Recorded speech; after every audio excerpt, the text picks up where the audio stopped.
Tip Tuesday, we have a special request today off of a recent interview.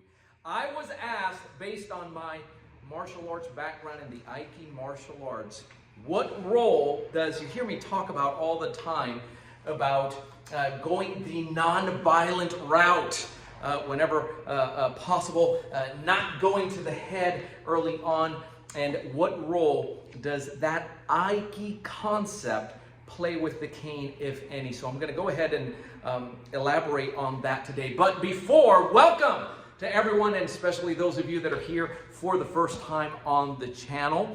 Don't forget to hit the subscribe button and the little bell icon so you don't miss any future content. And one of the smartest things that you can do from the onset, a lot of you go into the website, you're ordering things. Before you even do that, go ahead and schedule your cane clarity call. It's a simple text, the letter CCC, to 305-745-7839, and the staff will schedule you in less than 24 hours so that we can lay out a blueprint, whether it has to do, whether you want to talk canes or you want to talk cane training, which is the real equalizer. You'll have it all and you'll know exactly how to proceed. So you get it right from the onset. So for those of you that are unfamiliar with that concept of Aiki, the term, Japanese term, which essentially means to restore harmony, to work in a way of harmony, bringing harmony. That's for our purposes, is a restoration concept. In other words, someone is out of whack, this person who is attacking, who is coming in, and I'm all for peaceful conflict resolution, regardless of whether you have this tool in your hand, whatever you have in your hand, empty hand skill sets. I'm always in favor of that. And in order to understand how something like that, that concept comes into play with what it is that we do, you need to look at three areas. It's kind of like a triad. You need to look at the mental component, the verbal skills, yes, verbal skills, and your physical skill set. So it's got to be mental, verbal, and your physical skill sets. And so what are we looking at? Well, listen, how does this start off usually, right? Sometimes, yes, can it just be a rapid attack that comes here and didn't give you any chance and there was no verbals or anything? But a lot of times you do have the opportunity to water this whole thing down and whenever possible, walk away. So my mindset is that of the ultimate self-defense would involve no body contact. So this is different in the sense, right, how do fights break out, right? And it doesn't matter. He might say, hey, what's your problem? Hey man, what's your, you know, and so here comes that testosterone. He asked me what my problem is, you know, what are you looking at? And everything about my posturing, whether you have a cane in hand or not, can either escalate or water everything down so that you just squash this whole thing. Because that is the ultimate goal, is to walk out of here unscathed, protect myself and my family, whoever it is that I'm protecting, rather than getting confrontational, because I'm just can't wait to demonstrate my skills, that I'm a trained guy. That's not what we teach with ACSD. And so we come from the perspective that, hey, I'm going to try to talk my way out of this. I'm going to try to water this down. I'm going to try to leave you off balance. How do we do that? Understand that if he comes here and he says something like, I don't know, you're ugly.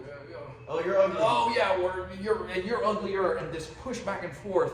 Nobody will, I mean, who's going to win this? Whoever's stronger, faster, younger, so on and so forth. So we don't want that. We want to disarm verbally. You can do this, right?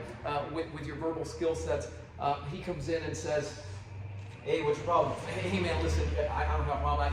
You know, you're right. And I'm creating this distance. So physically, I'm trying to create distance with this tool. This is one of the great advantages that you have, is the fact that you can create distance. But everything about your posture, if you are verbally saying that you don't want to fight, please take a look at this. You say, man, listen, I don't want any problem. I don't want to fight, but I'm in a stance, in a quote-unquote stance, or I'm making a fist. That's not congruent with what's coming out of my mouth, right? Hey, listen, I don't want to fight. Hey, listen, I don't want to fight. You get the point, right? I'm trying to really open my palms here. My cane has to come up, right? Because I don't trust myself being fast enough here. And listen, I don't want any trouble. That's what the mental verbal skill sets. You're right, and I'm going to give you here's gold. 2 of the most powerful phrases that can come out of your mouth to water anything down and prevent this actually from escalating is "you're right" and "I'm sorry." Right? So this is a way of verbally blending with this whole thing, and it leaves that individual, because typically what he's expecting is for me to come back. And if he sees that I crouch and I say, or I don't do anything, or I ignore it, he begins to grow, right? And he begins to intimidate because this is working, and then he can come in here, right? And he, no. Hey, listen, man, you're right. I don't know what's wrong with me today. It's my fault. I'm sorry. I'm so sorry. And I'm always busy. I always got to go, and I'm creating distance here, but never to the point where I give my back. I'm always keeping him in my 10 and 2 as far as I can, because what I want to do is really, quote unquote, take him off balance and disarm him, if possible, just with that skill set in my body posturing. But what happens when I can't maintain and I can't keep him off? Right, because he insists to come in, then how does that principle play in, right?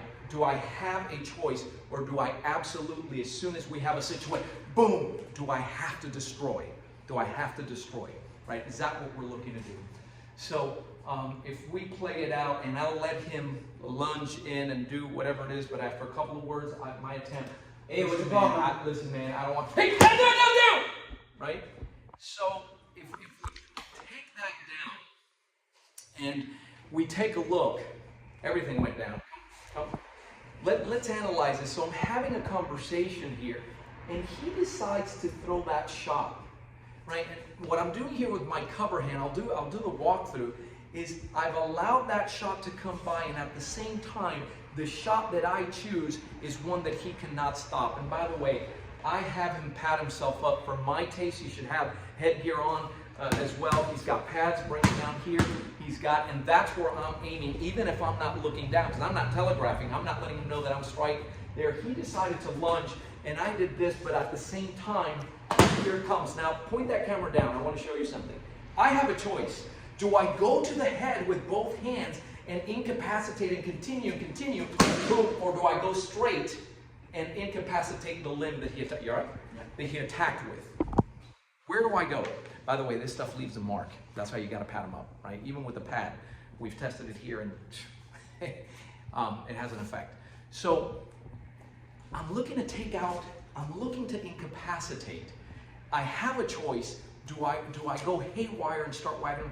That's how that principle would come into play, because what I'm looking to do is incapacitate.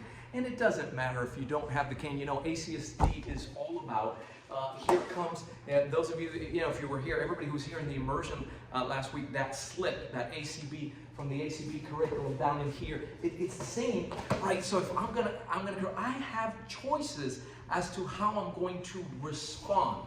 You should have the ability in your skill set, both with the cane and the empty hand, to escalate if necessary, de-escalate. Am I saying that it's never, ever warranted to go to the head and strike? I didn't say that.